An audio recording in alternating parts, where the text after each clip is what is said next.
ध्यान से समझो जी।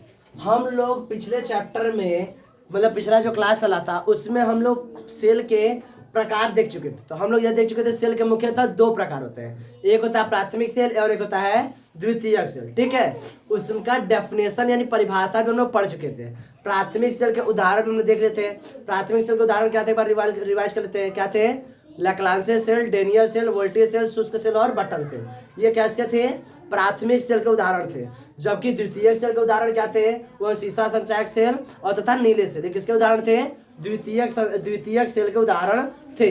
प्राथमिक सेल को दोबारा आवेशित नहीं किया जाता है, जबकि द्वितीयक सेल को दोबारा आवेशित या दोबारा उपयोग किया जा सकता था। ठीक है, बात समझ रहा है? अब हम लोग समझेंगे कि प्राथमिक सेल तथा द्वितीयक सेल में अंतर।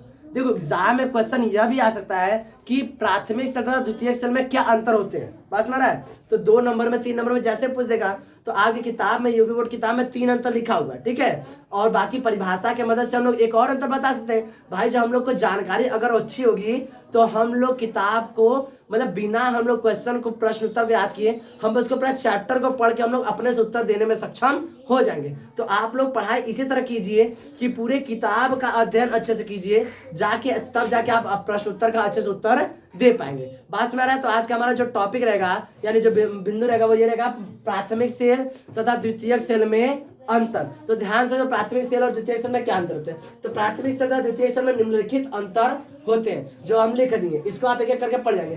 पहला बताइए, प्राथमिक सेल को पुनः आवेशित नहीं किया जा सकता है तथा द्वितीयक सेल को पुनः आवेशित किया जा सकता है। ये आपका हो गया पहला अंतर। क्या याद करने की जरूरत है? आप खुद से बता सकते हैं कि प्राथमिक सेल को दोबारा आवेशित नहीं किया जा सकता है यानी दोबारा उपयोग नहीं कर सकते हैं, जबकि द्वितीयक सेल को दोबारा उपयोग कर सकते हैं, दोबारा आवेशित कर सकते हैं। कोई दिक्कत? चलिए दूसरा बिंदु क्या है? अब देखिए, प्राथमिक सेल का जो आंतरिक प्रतिरोध होता है वो बहुत ही ज्यादा होता है, बहुत ही अधिक होता है, तथा द्वितीयक सेल का आंतरिक प्रतिरोध कम होता है। यह हम जब प्रैक्टिकल कराएंगे, आपको एक प्रैक्टिकल कराएंगे प्राथमिक सेल का संरचना नाम से। प्राथमिक सेल की संरचना में जब हम आपको प्रैक्टिकल कराएंगे तो वहां पे हम दिखाएंगे कैसे इसका प्रतिरोध अधिक हो जाता है।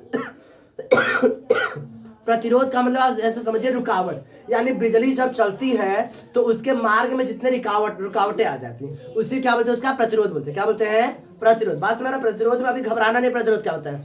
जैसे हम लोग गाड़ी चलाते हैं तो बीच में ब्रेकर बन जाते हैं, नहीं क्या होता है? गाड़ी की स्पीड को कम करने के लिए। उसी प्रकार बिजली जब बहुत तेजी से आती है तो उसकी रफ्तार को कम करने के लिए क्या कर जाता है? उसके भी मार्ग में ब्रेकर लगा देते हैं। इसको क्या बोलते हैं हम लोग? प्रतिरोध। कोई दिक्कत?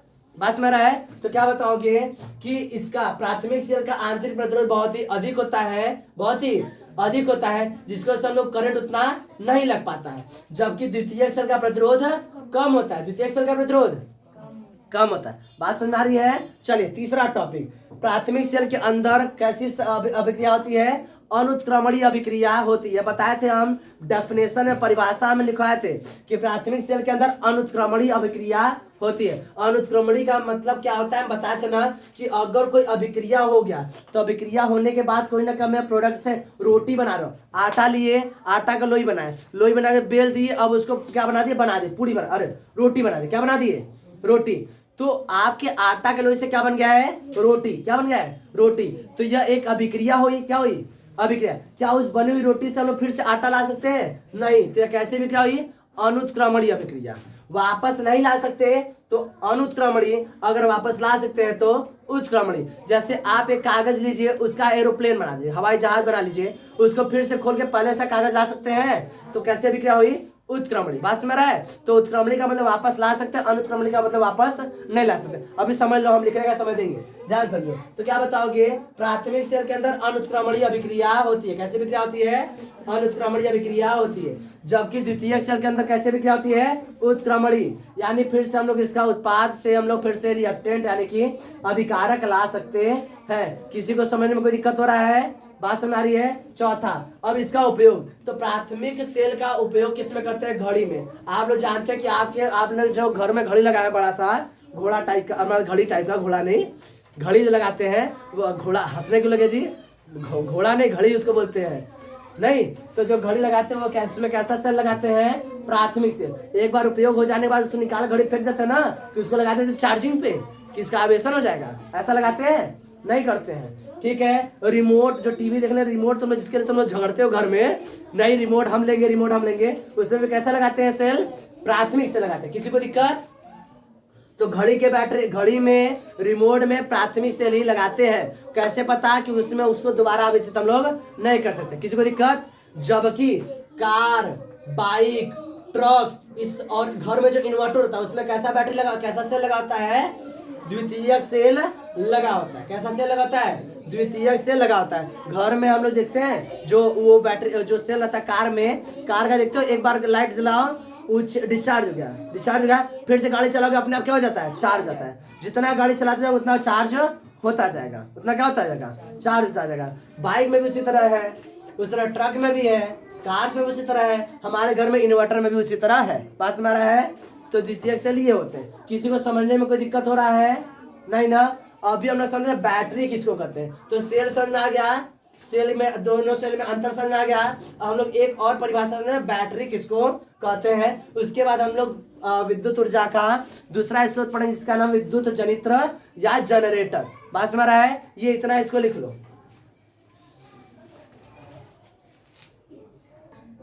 देखो जी ध्यान से, अभी हम लोग विद्युत सेल में अंतर समझ लिए, जो हम लोग देखे प्राथमिक सेल और द्वितीय सेल में अंतर देख लिए। अब हम लोग समझते हैं बैटरी किसको कहते हैं। देखो हम लोग के घरों में जब क्या होता है, जब हम लोग वो कोई रिमोट का बैटरी होता है तो उसमें देखते हैं हम लोग दो सेल को एक साथ क्या करते हैं, लगाते हैं दो सेलों को। तो दो सेल है या दो से अधिक सेल है, जब उनको एक दूसरे से इस प्रकार से कनेक्ट किया जाता है, जोड़ा जाता है कि एक का पॉजिटिव टर्मिनल दूसरे के नेगेटिव टर्मिनल से जुड़ा होता है। क्या समझे? कि एक का पॉजिटिव टर्मिनल दूसरे के नेगेटिव टर्मिनल से जुड़ा होता है, तो इस एक तरह का होता है संयोग हो जाता है। क्या होता है? संयोग हो जाता है। और यह पूरा ढेर सारे अगर सेल मिल जाए तो क्या बन जाता है, तुम्हारा एक बैटरी बन जाता है। जैसे हम लोग रिमोट देखते हैं तो और जो टॉर्च होता है, टॉर्च इसी प्रकार से सेल जोड़ते हो ना, एक सेल आगे लगाओगे उसके पीछे एक सेल, अच्छा इसको उलट के नहीं लगाते हो, जैसे ये पॉजिटिव टर्मिनल हो गया और इसका नेगेटिव टर्मिनल, ठीक है, और इसका पॉजिटिव, देखो इसका नेगेटिव फर्स्ट वाले का, ये फर्स्ट हो गया, ये सेकंड होगा, ये थर्ड हो गया। तो फर्स्ट के नेगेटिव टर्मिनल से सेकंड वाले का पॉजिटिव टर्मिनल कनेक्टेड है, बात समझ रहा है, और सेकंड के नेगेटिव टर्मिनल से थर्ड का पॉजिटिव टर्मिनल कनेक्टेड है। तो इस प्रकार सेलों के दो या दो से अधिक कॉम्बिनेशन यानी संयोग क्या बोलते हैं हम लोग, दो या दो से अधिक सेलों के समूह को क्या बोलते हैं, बैटरी कहते हैं। बात समझ रहा है? सेल तो तुम्हारा एक इकाई हो गया, लेकिन दो या दो से अधिक को सेल को क्या करते हैं, जोड़ दिए इस प्रकार कि एक का पॉजिटिव टर्मिनल दूसरे के नेगेटिव टर्मिनल से जुड़ा होता है। ये इसका पॉजिटिव, इसका नेगेटिव, ये पॉजिटिव, ये नेगेटिव, ये पॉजिटिव नेगेटिव, और ये टोटल क्या बन गया, एक बैटरी बन गया। क्या बन गया? बैटरी। इस बैटरी का ये पॉजिटिव टर्मिनल होगा और ये क्या होगा, नेगेटिव टर्मिनल। तो ये ढेर सारे सेल मिलकर क्या बन जाएंगे, एक ही की तरह कार्य करेंगे। जैसे लगेगा कि एक ही सेल है लेकिन ढेर सारे सेल है, तो इसको क्या बोलेंगे अब हम लोग, बैटरी। क्या बोलेंगे? बैटरी। तो बात में सेल बैटरी किसको कहते हैं, कहते हैं सेलों के समूह को क्या बोलते हैं, बैटरी बोलते हैं। या किस प्रकार से जुड़े रहते हैं, ये इस प्रकार जुड़े रहते हैं कि एक का पॉजिटिव टर्मिनल और दूसरे के नेगेटिव टर्मिनल से जुड़ा होता है। बात समझ रहा है? जैसे हम लोग बैटरी में उसमें लगाते हैं, रेडियो में भी इसी तरह लगाते हैं हम लोग, और हम लोग टॉर्च जो लेते हैं उसमें भी लगाते हैं, रिमोट में भी कुछ इस प्रकार से हम लोग जोड़ते हैं। बात समझ आ रहा है? आगे बढ़े। तो बैटरी में किसको दिक्कत, ये डायग्राम इसको बनाना। अब हम लोग का जो नेक्स्ट टॉपिक है इसको लोग विद्युत जनित्र या जनरेटर। तुम लोग शादी विवाह में गए होंगे तो देखोगे कभी वहां पर शादी फंक्शन होता है, भाई ढेर सारे लाइट लगे होते हैं, झूमर लगाते, खूब एकदम बिजली बत्ती चाम चूम अखिया से चकचूनर लगने लगता है, नहीं एकदम जैसे लगता है क्या हो गया, एकदम आंख मुचमुचा जाता है। जो घर से पार्टी में से घर पे आओ तो 2-3 घंटा तो नींद नहीं आता है, वही लुपुर लुपुर करता रह जाता है। तो ये सब इतना लाइट बत्ती डीजे फीजे उच्चुक बजता रहता है, तो बहुत ज्यादा दिक्कत होता है। ये सभी चीजों किससे काम करती हैं, विद्युत से। किससे काम करते हैं, विद्युत से। तो कभी कभी क्या होता है, लाइट हो जाता है, पूरा पार्टी का रंग में भंग हो जाता है, क्या हो जाता है, लेकिन उसके थोड़ी देर बाद हम लोग को ढक ढक ढक ढक ढक ढक की आवाज आती है। वह किसकी आवाज होती है, जनरेटर के। और उसके तुरंत बाद पूरे पार्टी में इस तरह फिर से लाइट आ जाती है। अब यह बिजली का सप्लाई, विद्युत का सप्लाई कौन कर रहा है, जनरेटर। कौन कर रहा है, कौन कर रहा है, जनरेटर, यानी विद्युत जनित्र। विद्युत जनित्र। अच्छा, विद्युत जनित्र के पास जब तुम जाओगे तो देखो उसमें से काला काला धुआं धक धक धक धक धक धक निकलता रहता है। उसके पहले उसका जो जनरेटर का जो रहेगा वहां पे एक आदमी बैठा रहता है, लेकर हम लोग खाता पीता रहेगा, जनरेटर का बैठा रहेगा। जैसे ही लाइट जगह हैंडल लगा के ढक ढक ढक ढक ढक करके चालू करता है। वो क्या करेगा, पहले उसके पास एक टंकी टाइप का रहता है, उससे पहले डीजल भर देगा। क्या भर देगा, डीजल। यह डीजल से क्या करेगा, उसके अंदर डायनेमो को घुमाने लगता है। क्या करने लगता है, डायनेमो। डायनेमो घूमेगा तो क्या बनाने लगेगा वो, बिजली।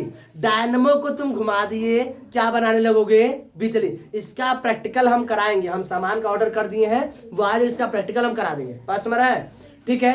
तो डायनेमो जैसे ही घूमने लगेगा, चाहे तुम किसी, तो क्या डायनेमो कैसे घुमा रहा है, तो यांत्रिक ऊर्जा कैसे घुमा रहा है भाई, वो फ्यूल जल रहा है, फ्यूल जलने से क्या बन रहा है, एक डायनेमो घूम रहा है, तो किस एनर्जी को ले रहा है, यांत्रिक ऊर्जा। कैसे ऊर्जा को ले रहा है, यांत्रिक ऊर्जा के। ऊर्जा के अलग अलग फॉर्म को हम लोग ऊर्जा नामक चैप्टर में लोग अच्छे से पढ़ेंगे डिटेल में। यहाँ पर हम लोग को मेन पढ़ना है विद्युत ऊर्जा, तो विद्युत ऊर्जा को पर हमारा पूरा ध्यान केंद्रित रहेगा। ऊर्जा का चैप्टर पढ़ाएंगे तो वहाँ पे अलग अलग ऊर्जा को हम लोग अच्छे से परिभाषित करेंगे। यांत्रिक ऊर्जा क्या होती है, स्थितिज ऊर्जा क्या होती है, ये सभी गतिज ऊर्जा के सभी हम चैप्टर वहां पे लोग पढ़ लेंगे। अभी यहाँ समझो वो यांत्रिक ऊर्जा किस में कन्वर्ट कर रहा है, विद्युत ऊर्जा में। तो ये जनरेटर है, विद्युत जनरेटर क्या होता है, एक ऐसा साधन है जो यांत्रिक ऊर्जा को विद्युत ऊर्जा में परिवर्तित करने का कार्य करता है। बात समझ रहा है। अच्छा, यह जिस ऊर्जा को देगा, यह कैसा ऊर्जा रहता है, यह ऊर्जा रहता है तुम्हारा प्रत्यावर्ती धारा होती है। कैसी विद्युत ऊर्जा देगी, विद्युत धारा देगी, प्रत्यावर्ती धारा देगी। किसी को दिक्कत, तो अब ये होता है। लेकिन हम लोग देखते हैं कि ये अब जो बड़े बड़े प्लांट है, जहाँ पे हाइड्रो इलेक्ट्रिक प्लांट बोलते हैं, वहां पर प्लांट में इस डायनेमो को घुमाने के लिए डीजल का उपयोग नहीं करेंगे। वहां पर पानी, यानी किसका करते हैं, पानी से डैम बनाते हैं, पता ना, डैम बनाते हैं, डैम में से पानी को बहुत तेजी से गिराए, तो ऊपर से गिराओगे तो बहुत तेजी से गिरेगा। उसी की मदद से क्या होता है, वो डायनेमो लगता है घूमने। डायनेमो घूमता है तो उसी की एनर्जी क्या कर जाता है, विद्युत ऊर्जा में कन्वर्ट कर लेता है। उस विद्युत ऊर्जा को वहां पर एक पावर हाउस में इकट्ठा किया जाता है। उसको मोटे मोटे एल्यूमिनियम के तार द्वारा क्या करते हैं, गाँव में जाओगे देखते हो, एक ऐसे बड़ा शीशे करके खड़ा रहता है, जैसे आदमी खड़ा है, मोटे मोटे एल्यूमिनियम के तार द्वारा क्या होता है, गाँव शहरों कस्बों के ट्रांसफार्मर तक, कहाँ तक, ट्रांसफार्मर तक लाता है। वह ट्रांसफार्मर क्या करता है, एक तरह से पुलिस चौकी का काम करता है, चौराहा का काम करता है। वहां से उस विद्युत ऊर्जा को, विद्युत धारा को अलग अलग दिशा में जितना जिधर चाहिए उतना वो प्रवाहित कर देता है। वहां से जो बिजली हमें आती है वह 220 से लेकर 240 वोल्ट तक ही आती है। अब यहाँ पर नया वर्ड आया, वोल्ट। वोल्ट क्या होता है, विभवांतर क्या होता है, वो हम लोग अगले मतलब इसी के जस्ट बाद हम लोग पढ़ेंगे। अब ये समझो विद्युत जनित्र क्या होता है, तो समझ में आया जनरेटर क्या होता है। तो विद्युत जनित्र एक ऐसा साधन है जो यांत्रिक ऊर्जा को विद्युत ऊर्जा में परिवर्तित करने का कार्य करता है। बड़े बड़े हाइड्रो इलेक्ट्रिक पावर स्टेशन में क्या कहता है, वहां पर डायनेमो घुमाने के लिए किस ऊर्जा का उपयोग किया जाता है, तो वहां पर पानी का उपयोग किया जाता है। और जहां पे विंड मिल होते हैं, जहां पर वहां पे देखते हो मतलब टीवियों में देखोगे बड़े बड़े ऐसे डंडे टाइप खड़े होते हैं, उसमें बड़े बड़े क्या होते हैं, डेने लगे होते हैं। हवा जाने से क्या करते, गोल गोल घूमते हैं, और वो गोल गोल घूमेंगे तो उसी से लगा देंगे नीचे। जैसे साइकिल का पैडल आगे घुमाओ, पहिया पीछे वाला घूमता है, नहीं चैन फंसा रहता है, उस तरह उसमें भी ऐसे चैन फंसा रहता है ऐसे करके। तो पंखा घूमता है ऊपरा वाला, उसी ऊर्जा से नीचे वाला डायनेमो घुमा दिए, डायनेमो घुमा दिए, क्या बन गया हमारा, बिजली। इसका प्रैक्टिकल कराएंगे तुम लोग एकदम पूरा सारी चीजें हो जाएंगी क्लियर। तो क्या बताओ, विद्युत जनित्र यह एक ऐसा साधन है जो यांत्रिक ऊर्जा को विद्युत ऊर्जा में परिवर्तित करता है। यह जो हम लोग को विद्युत धारा देता है वो कैसी धारा होती है, प्रत्यावर्ती धारा होती है। और हम बताएं ना, प्रत्यावर्ती धारा से जब किसी भी इलेक्ट्रिकल हम से बल्ब को जला रहे हैं तो 1 सेकंड में कई बार बुझ रहा है और कई बार जल रहा है। उसका प्रैक्टिकल हम अभी तुरंत थोड़ी देर में कराएंगे, जो तुम लोग को दिखाएंगे। किसी को दिक्कत, ये लिख लिए, इसको लिख लो।